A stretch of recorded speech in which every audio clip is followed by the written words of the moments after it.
정용실의 뉴스 브런치 듣고 계신 지금 시각 11시 41분입니다. 자, 이번에는 서점 편집자의 세심한 안목으로 고른 좋은 책 같이 읽어보는 시간이죠. 동네 책방. 오늘은 고요사사의 차경희 대표 자리해 주셨습니다. 어서 오십시오. 네, 안녕하세요. 네, 오랜만에 왠지 뵙는 거네. 네, 새해 들어 처음 뵙는 거니까 진짜 오랜만에 뵙는 것 같아요. 오늘 뭐 눈이 와서 오는 길이 괜찮으셨어요? 네, 괜찮았습니다. 오늘 어떤 책 같이 새해 읽어볼까요? 네, 뭐 아무래도 동네 책방 코너는 이제 매주 하고 있지만 저는 새해 소개해드리는 이제 첫 번째 책이기도 해서 요즘 시점에 읽으면 좋겠다라는 생각이 드는 산문집 2권을 들고 왔는데요. 예, 첫 번째 책은 심혜경 번역가의 산문집 카페에서 공부하는 할머니라는 책이에요. 네. 그런데 좀 제목이 재미있지 않나요? 이제 그러네요. 네, 저희 서점에서는 보시고 좀 이렇게 재밌어 하시면서 웃으시는 분들이 많은 그런 책이었어요. 그러네요.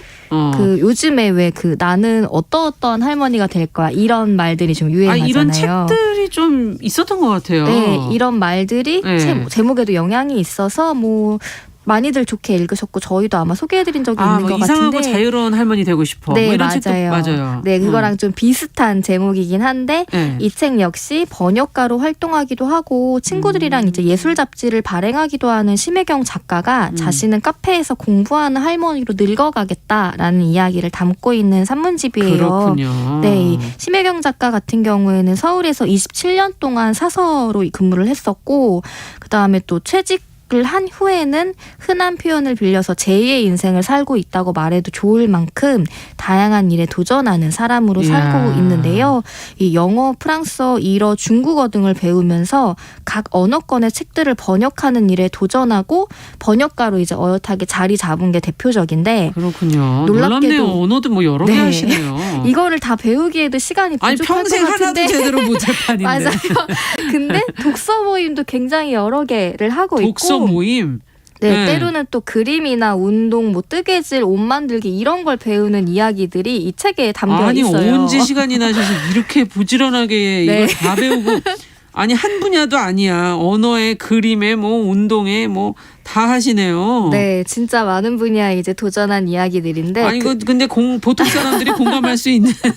새해 오히려 주눅이 들지 않을까 싶은 생각도 왜 이런 드실 책을 수 갖고 있는데. 오셨어요? 근데 저도 그런 사람이었거든요. 이게 처음에는 이렇게 많은 것들을 하는 사람의 이야기는 나와 너무 다른 그러니까. 부지런함을 갖고 있지 않을까 그랬는데 사실 심혜경 작가 같은 경우에는 저희 서점 손님으로 제가 좀 안면이 있는 분이기도 해요. 근데 잠깐씩 대화를 나누기만 해도 뭐 최근에 번역한 책을 소개해 주시거나 어떤 날은 악기를 등에 메고 오기도 하고 어떤 날은 또 저한테 요즘 이런 책이 너무 재밌었다 이렇게 막 소개를 해주시기도 하는데 에너지가 정말 넘치는 분이라는 인상을 받았거든요. 근데 또 최근에는 이제 산문집까지 낸 거잖아요. 그래서 혹시 이분의 공부 비결이나 어떻게 그런 많은 일들을 할 수 있는지 좀 궁금하기도 하더라고요. 그런데 읽게 됐는데 의외인 게 다행히 주눅이 들기보다는 나도 한번 해볼까 하는 좀 가벼운 의욕을 품게 되는데 꽤 도움을 받았어요. 그래요? 네. 아니 좀 믿어지지가 않는 게 이렇게 많은 거라는데 무슨 갑자기 나도 해볼까?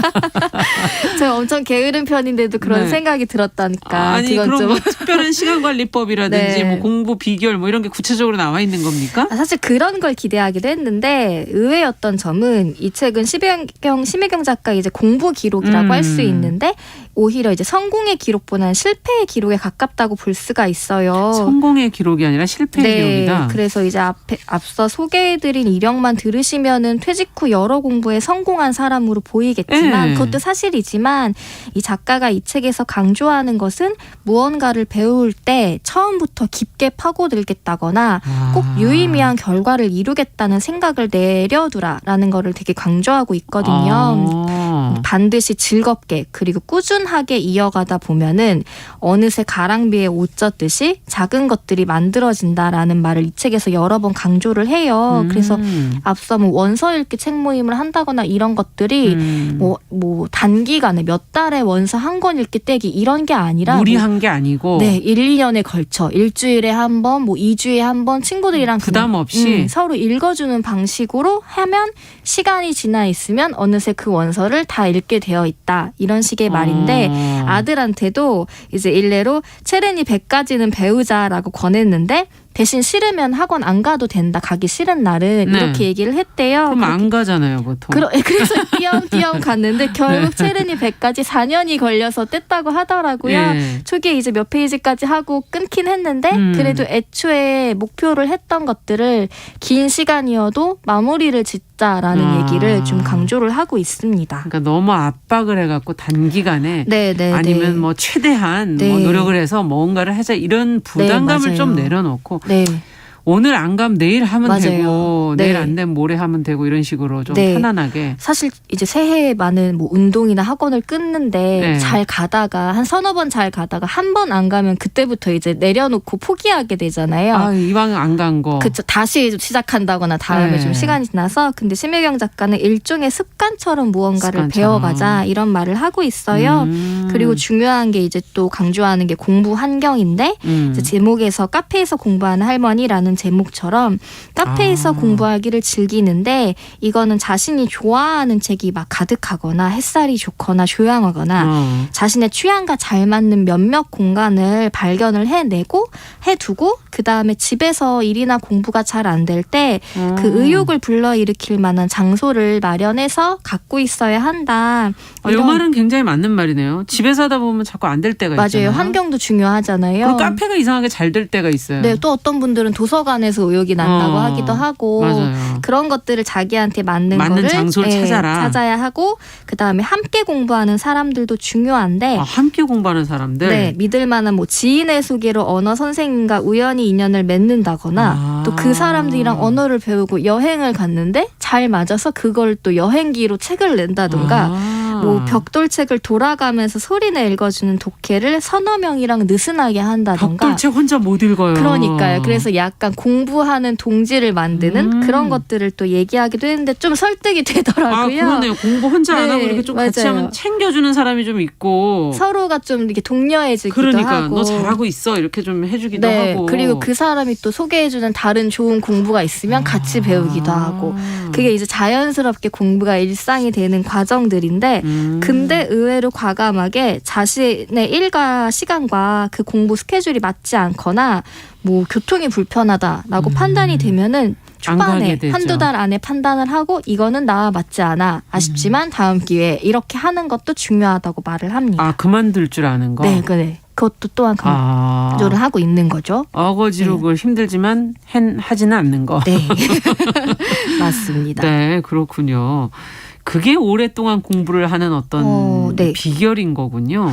네, 작가는 자신은 절대로 부지런한 게 아니고 대신 호기심이 왕성하다는 말을 해요. 그래서 어떤 관심 가는 일이 있으면 꼭 해봐야 직성이 풀리는데 이 호기심을 충족시키면서도 쉽게 지치지 않는 비결이란 앞서 말했듯이 이런저런 배움에 흥미를 뿌려두면서 그거를 꾸준히 동시에 이어가면은 어느 한쪽에서는 어떤 유의미한 작은 결과가 나올 수도 있다. 그래서 새해를 맞아 아마 언어 공부를 다시 시작해보려는 분들도 많으실 늘 텐데. 있잖아요. 올해는 뭘 좀 해보자 이러면서. 네, 그 이야기가 조금 심도 깊게 이 책에도 담겨 있어요. 그래서 간단한 팁은 사설학원보다는 방송통신대학원이나 뭐 대한연구 공동체 같은 인문학 공부를 하는 대안기관을 가면은 자신에게 맞는 느슨한 공부 일정을 정할 수도 있고 거기서 또 마음 맞는 사람들이랑 공부 모임을 이제 짤 수도 있다.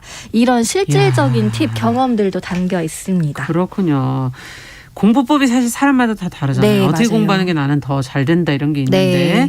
무언가를 배우는데 그 시작조차 어려워하는 그런 부담스러워하는. 사람들한테는 네. 참 도움이 되는 책이 될 것 같네요. 네, 그런 사람이 이제 저인데 왜냐하면 공부 시작해야지 하면 막 학원 알아보고 이런 부담부터 그게 시작해서 싫어서 혼자 가야 하기도 되나? 그렇고 네. 근데 이제 그런 공부를 같이 하는 친구가 있다거나 자체적인 공부 모임을 만들면 그런 걱정이 좀 줄어드는 거죠.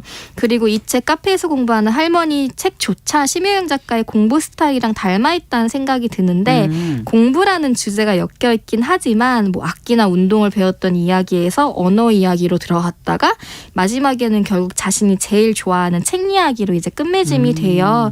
그래서 그만큼 작가의 왕성한 호기심의 원천이 책이었다는 사실로 기열이 되는데 그러네요. 그게 굉장히 설득적이기도 하고 읽는 사람으로서 계속해서 새로운 것을 탐구하는 마음에 대해서 좀 부럽다는 생각이 들게 됐습니다. 그러니까 나이가 네. 들어도 이 호기심이 계속한다는 건 참 부러운 일이죠. 맞습니다. 네. 네.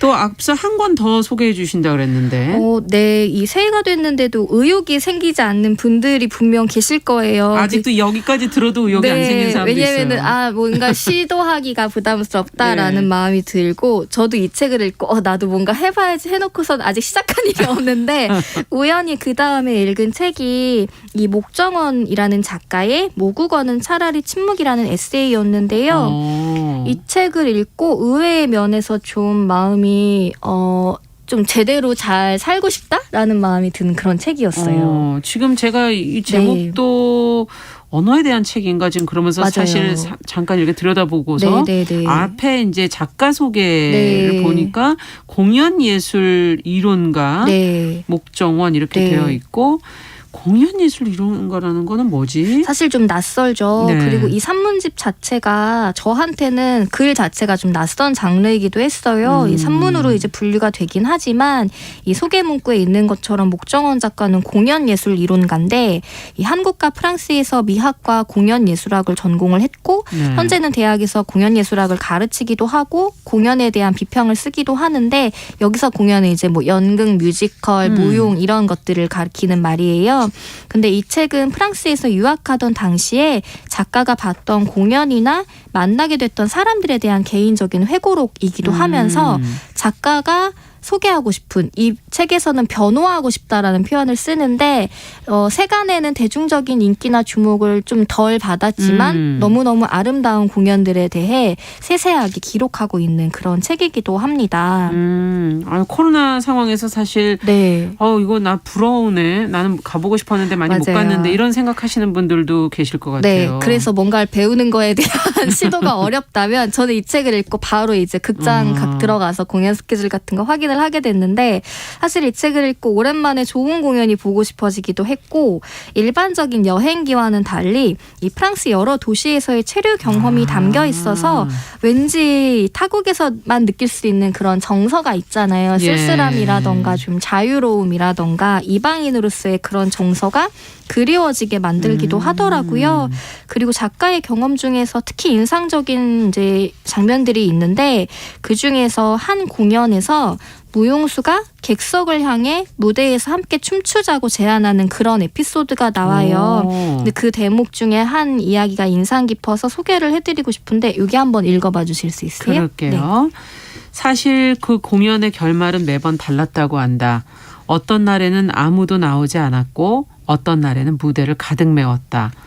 그리고 아마도 파리에서의 초연 때였을 것이다.